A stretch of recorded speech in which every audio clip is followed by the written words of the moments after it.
Iyi ni M24 TV rero mwese mwawe ikaze ndetse nanabifuriza gukomeza kugira icyumweru cyiza rero nshuti bakunzi ba M24 TV. Tubaye ikaze rero mu makuru yacu ya buri munsi tuba twaguteguriye ndetse tugenda tunakugezaho kuri channel yacu ya M24 TV. Ushobora kubona inkuru zacu ukaba wazireba, kwaba rero wanazisangiza abandi kugira ngo buri muntu wari wese rero abashe kugerwaho n'amakuru mu buryo bumworoheye, buryo bunogeye ijisho rero biciye kuri M24 TV. Kora subscribe rero unyiganyiza akazogera, imaze rero gukirika ku kazogera baguha ubutumwa bugufi muri telefone yawe mu gihe rero hari inkuru tuba tumaze gutereka kuri channel kugira ngo rero ujye umenya byinshi bigiye bitandukanye mu makuru yacu ya buri munsi. Mwese rero reka nkomeze kubifuriza gukomeza kugira ibihe byiza, nabaha ikaze no muri iyi nkuru naguteguriye. Hanyuma rero rimwe na rimwe usanga abantu bakora mu bigo bitandukanye rero bakunda gukoresha ikintu twakwita nk'icyeni wabo kugira ngo rero bafashe bene wabo mu kuba babona imirimo. Rimwe na rimwe rero usanga hari abagenda binubira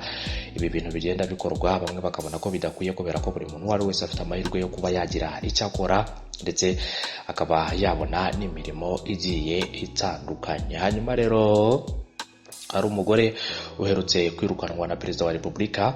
Mu buryo rero hasohokaga imyanzuro cyangwa se ibijyanye n'inama y'abaminisitiri, hari umwe rero mu bayobozi birukanwa. Nyuma rero nyuma yo kwirukanwa akaba yanatawe muri yombi. Impamvu rero yatumwe atabwa muri yombi ni iyihe? Hanyuma rero nkuko tubikesha TV na Radio 10 bakavuga ko rero kubera gukoresha icyeni wabo Mukakarangwa wakoraga muri RCA, nawe rero ngo yamaze gutabwa muri yombi. Nyuma rero yo kwirukanwa ku kazi kuko rero imyanzuro y'inama y'abaminisitiri yagiye ibigarukwaho ndetse akaba yaramaze gutabwa muri yombi ngo kubera ko yaba yarakoresheje icyeni wabo.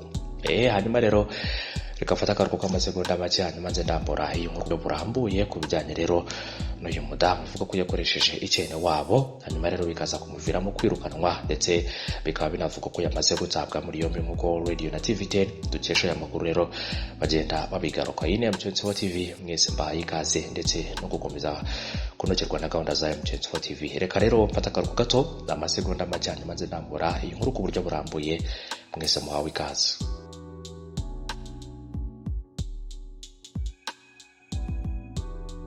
Hanyuma rero uyu mumama ngo yahoze ashinzwe ishami rishinzwe guhuza ibikorwa bya SACCO mu kigo rero cy'igihugu cy'amakoperative RCA. Abanyuma bakaba bamwita rero Madamu Mukakarangwa Francisca Emmanuel, akaba rero yatawe muri yombi ku wa gatanu w'icyumweru gishize ndetse akaba rero yari umuyobozi, akaba yarashinzwe rero ishami rishinzwe guhuza ibikorwa bya SACCO mu kigo cy'igihugu cy'amakoperative. Hanyuma rero uyu muyobozi uherutse rero kwirukanwa burundu mu kazi ka leta mu myanzuro yatangajwe n'ibyemezo by'inama y'abaminisitiri idasanzwe rero yateraniye muri Village Rugwiro. Akaba rero ari inama yari iyobowe n'umukuru w'igihugu ariwe rero Perezida Paul Kagame ku itariki 10 Ukwakira umwaka wa 2019. Agira ngo ibijyanye n'ibi byemezo rero by'inama y'abaminisitiri byinshi nagiye mbikugezaho. Hanyuma rero nyuma y'iyo myanzuro ndetse na nyuma yo kwirukanwa akaba yatawe muri yombi wa gatanu ku itariki 12 Ukwakira umwaka wa 2019. Umuvugizi rero urwego rw'ubugenzacyaha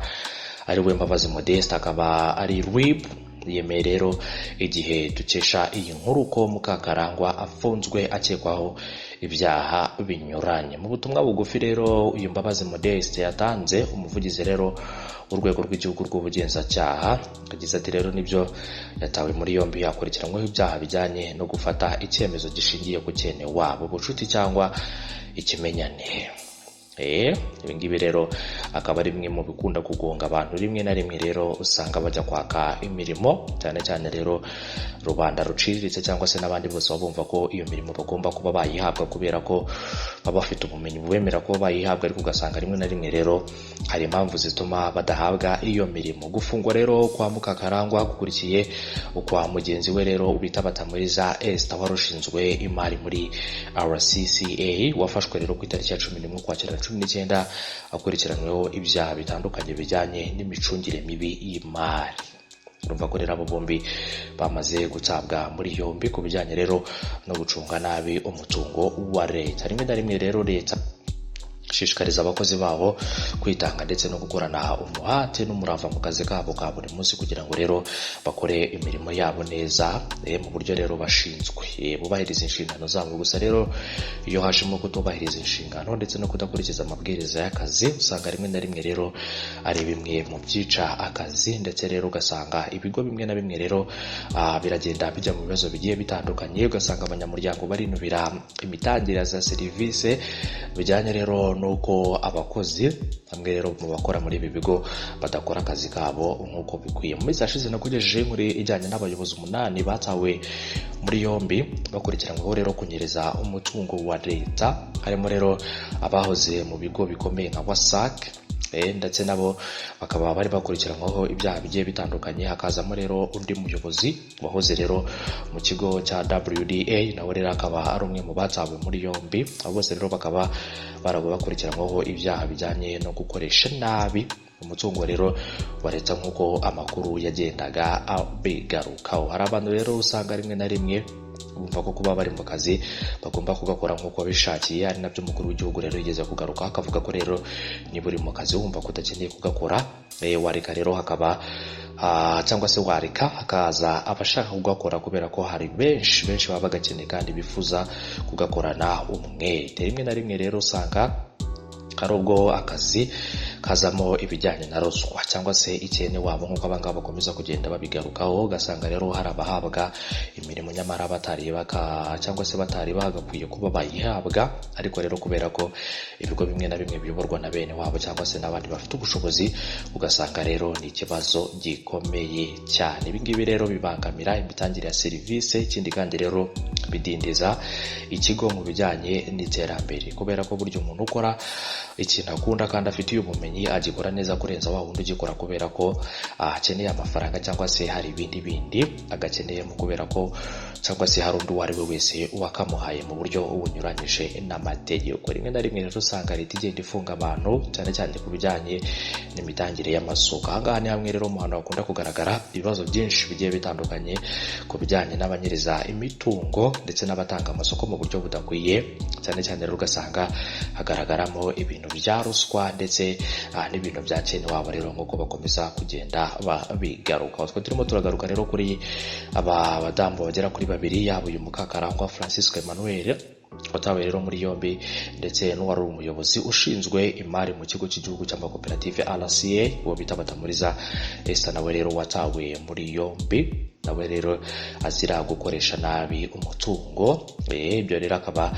ari byo yagiye akurikiranwaho, bimwe mu byaha rero bijyanye no kuba yarakoreshaga nabi umutungo ndetse n'imicungire mibi y'imari muri iki kigo gishinzwe amakoperative hano mu Rwanda. Hanyuma rero reka mwese mbashimire, mbifuriza gukomeza kugira ibihe byiza, kugira ngo rero iyi ni M24 TV. Ariko niba rero hari aho mujya mugasanga serivisi zidahagaze neza, rero byaba byiza mugiye mumenyesha, ndetse nuzigera ahantu ukabona umuntu arakwakira nabi mu buryo rero utifuza, byaba byiza ugiye umenyesha, hanyuma rero bakagufasha, kubera ko hari ubwo usanga abantu bari mu kazi batakabaye bakarimo. Iyo ni inama rero ndimo ndagenda nanga, ariko namwe rero mukora akazi nyabona mujye mugerageza gutanga serivisi, muzitange neza kugira ngo abo muziha nabo ubutaha rero bajye bakangurira n'abandi kuba bagana ibigo byanyu mu buryo bugiye butandukanye. Ndavuga rero ibigo bigiye bitandukanye, yaba ibigo by'abikorera, yaba amabanki ndetse n'ibindi bigo byinshi by'ubucuruzi. Hari ubwo rero usanga imitangire serivisi